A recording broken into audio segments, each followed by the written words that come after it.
What is going on, guys? I am Solid Jake, and this is a Zagara Spotlight. We're going to be talking about the different abilities that she has and the different ways that you can play her when you hop into the Nexus yourself. Now, you'll notice that she is like a queen from StarCraft 2, and her abilities really reflect that, where she's very kind of Zergy. She feels the most Zergy of any hero in the game, but let's look at her abilities. You can see that number one, she has Baneling Barrage, where she shoots a line of Banelings at the enemy. It does splash damage when it hits. It's got a pretty decent range, and the Banelings can be destroyed on their way to their target.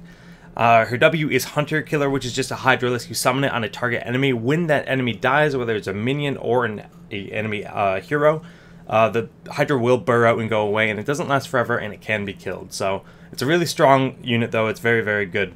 But it's not something you want to cast, like, you know, if they're going to go right behind their wall, because it's just going to be a waste of your mana, more or less. On her E, it's Infested Drop, where she summons a bombard of Zerg pods, which is, you know, basically roaches come out. So you get 2 roaches from that. Her D is like really like the core mechanic of her. It's Creep Tumor. Now, the Creep Tumors give vision and they give mana regen and move speed for her and her minions. So this is crucial to stay safe. Zagara, like any other Zerg, is safer on creep. And having good creep spread is... it's not as crucial as StarCraft 2, but it's actually very important to the matchup. We'll talk about that more in a moment.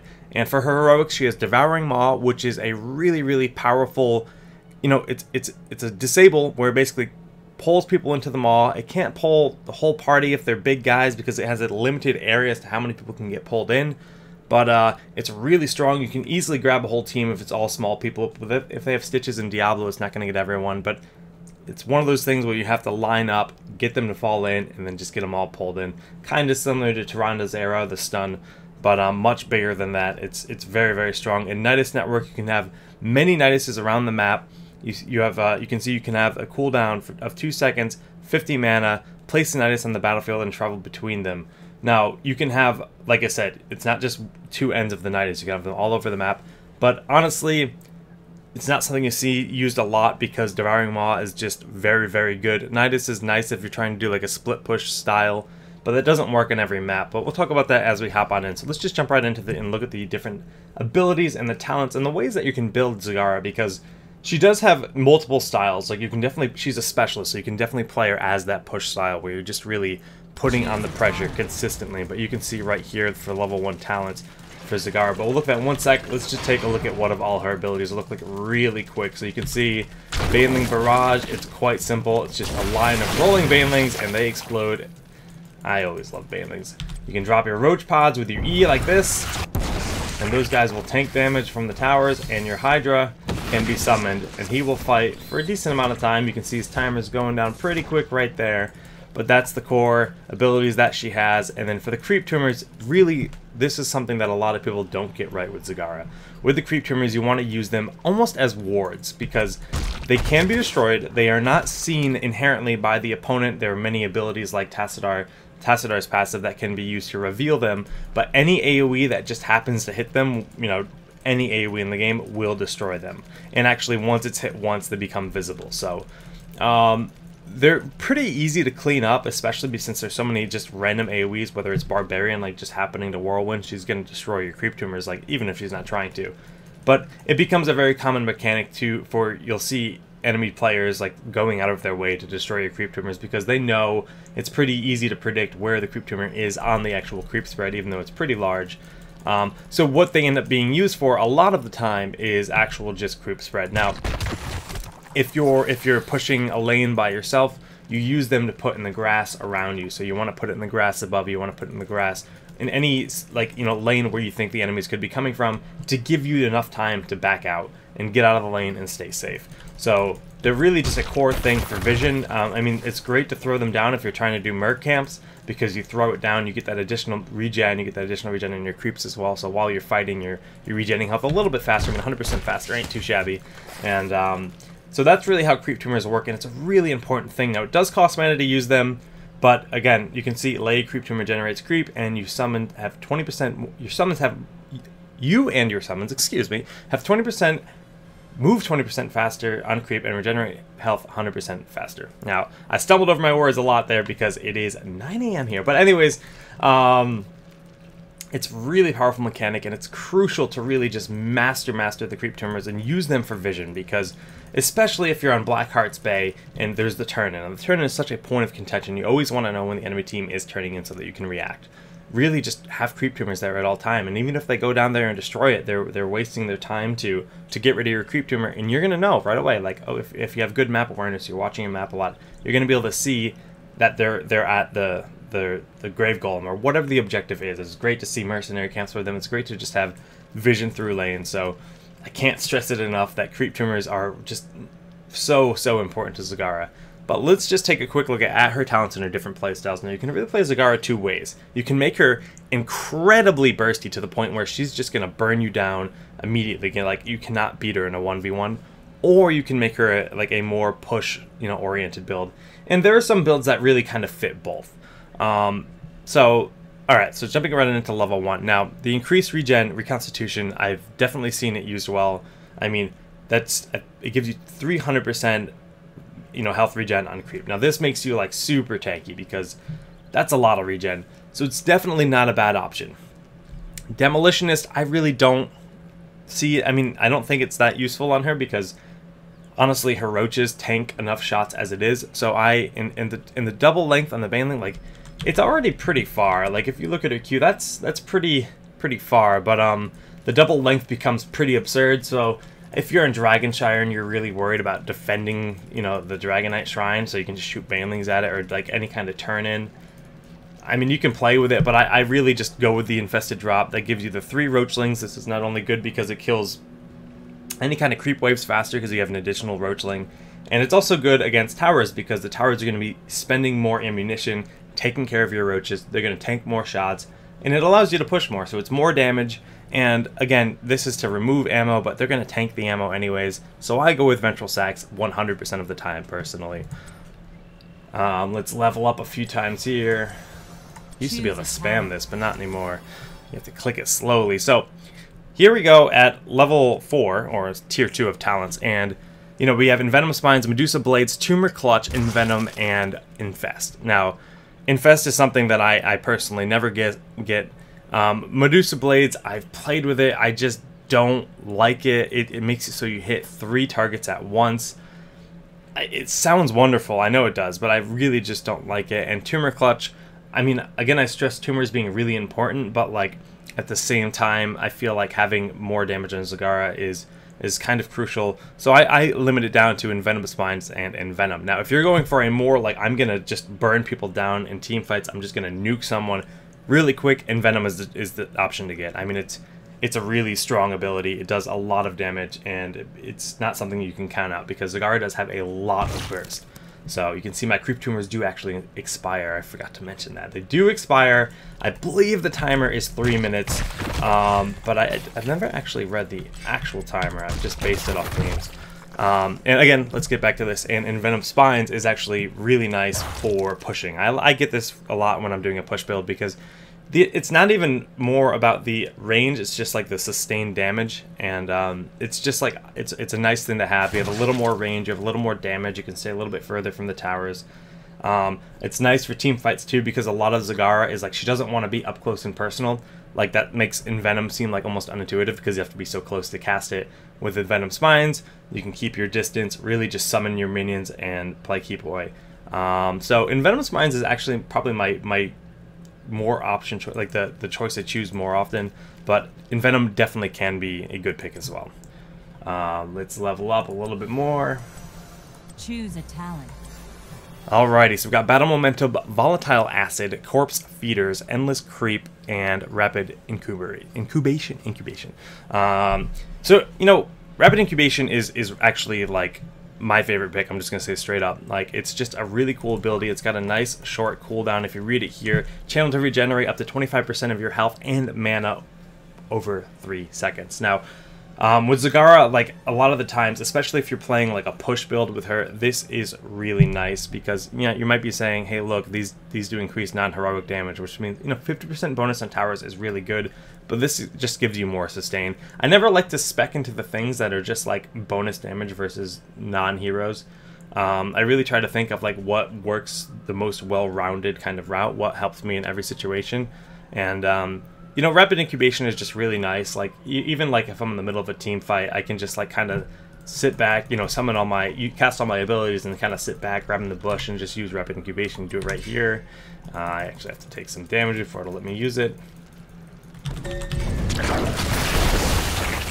And we'll just go right back, and you can see it's really quick. You heal up super fast, and then she's good to go. And it's just, you know, a 45-second cooldown.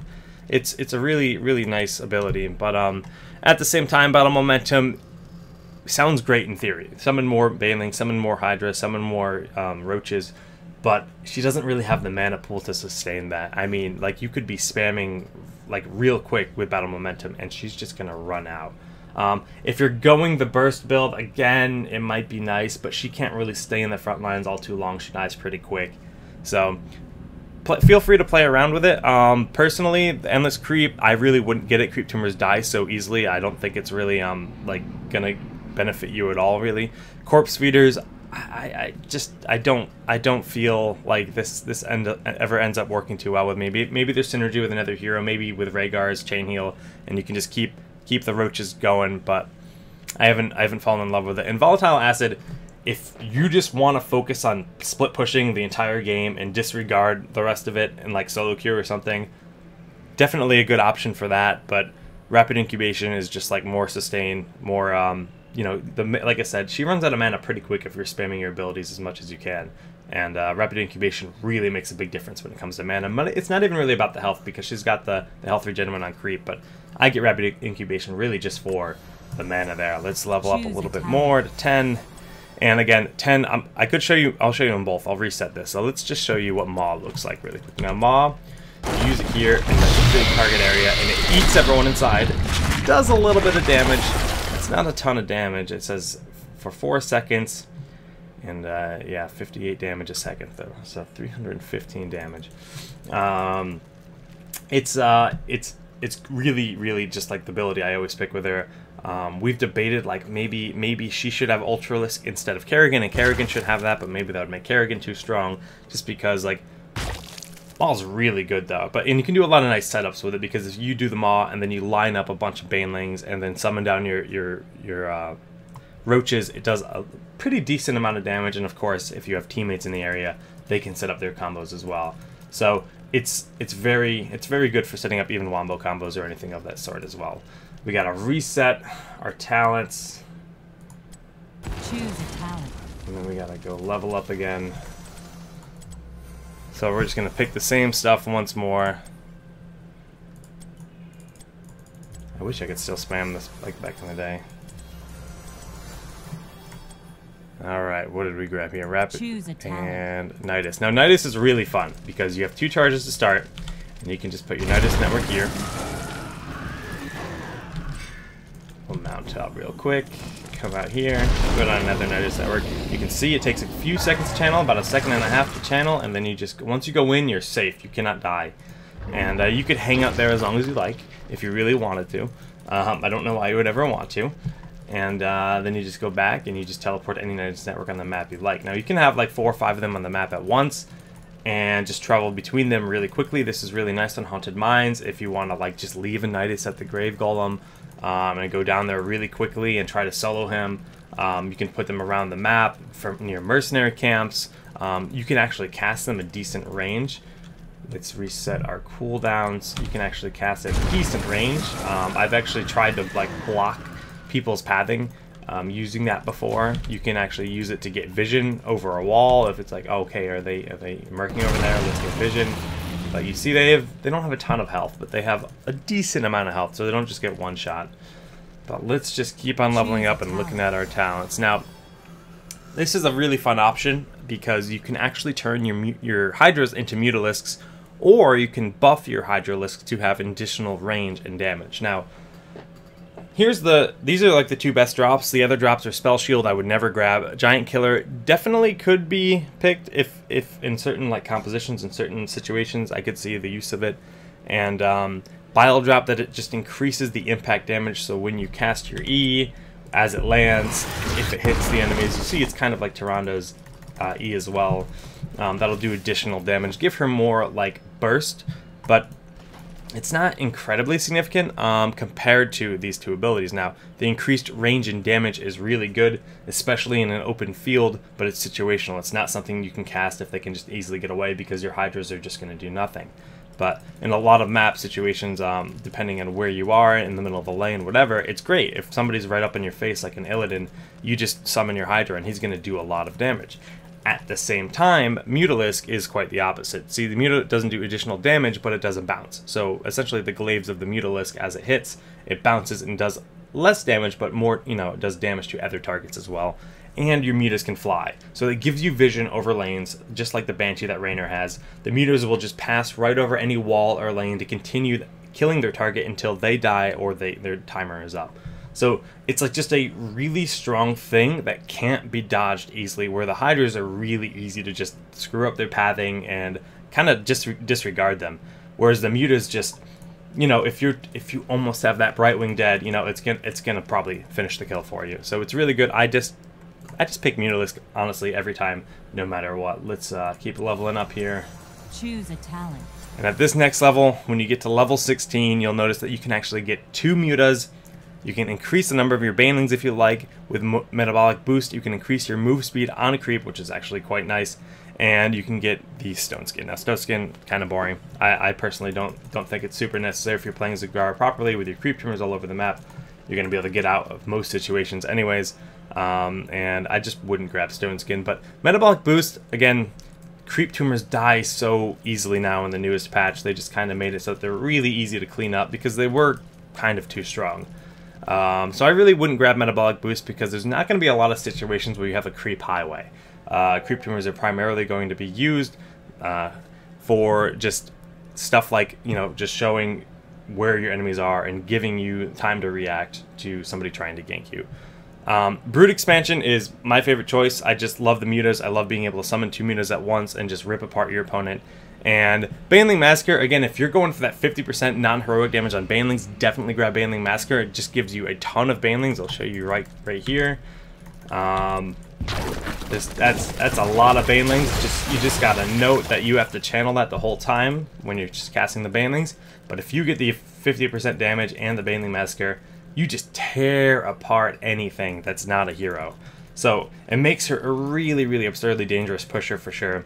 But if you're going for the more like well-rounded, the mutas are good for pushing towers. They do good damage. They're good for murking. You can like really just take apart a night camp by yourself with your Hydras and mutas. They're amazing for any kind of team fight, just because you throw 2 mutas in the fray, and if the enemies disregard them, it's a lot of damage that's just consistently coming at one hero, especially if you just dump both mutas on one, like their healer or something. It's really a big problem. The mutas are like a more well-rounded choice in my opinion. I just think it's really kind of too strong to neglect, and like I said, I tend to like try to focus on something that works in all situations. I don't want to just be disregarding team fights and pushing, but if you want to play that way, go with the Banelings for sure. Now level 20, Zagara, like I said, rule number 1, have your creep tumors down, make sure you know what's going on the map, make sure that you're safe, but at the same time, Zagara doesn't really have a lot of get outs. She's really squishy, and when she's in a pinch, she needs to get out. So as fun as getting Broodling Nest is, never get it. It's an interesting ability, but it's really quite bad, and Blizzard needs to think of a better level 20 for the Nidus network. Tyrant Maw is good. You actually reduce the cooldown on a Tyrant Maw if you manage to get a kill with it. So, and that actually does stack for every hero you kill. So if you get a couple people within Tyrant Maw and it happens to kill a few people, it reduces the cooldown. So that's a lot of fun. But Bolt is my pick of choice for sure, because again, Bolt is a really, really good ability on a lot of heroes, and Zagara, you can be offensive with it for sure in some situations, but a lot of the times using that to get out of situations that aren't good. Zagara wants to keep her distance very much. She casts her Banelings, she casts her Hydras and Roaches, and she has a lot of range with all of that. Her, just cast your Hydra and get out, throw down your Roaches and your Banelings. You never want to get too close, really. You really just want to kind of be staying behind your party. And if somebody jumps on you, you can just bolt to safety and get out of the way. So that pretty much covers what I think about Zagara and how, the different ways that you can play her in the current state of the game. She very well could change. I mean, it is alpha For sure, this is the patch where Rhaegar was added to the game, so there are definitely going to be a lot of changes moving forward for sure, but we don't know how much she will change. But for now, give her a try. Let me know what you think and give me your opinions on the character. Feel free to hit that subscribe button down below, and thanks for watching. Take care.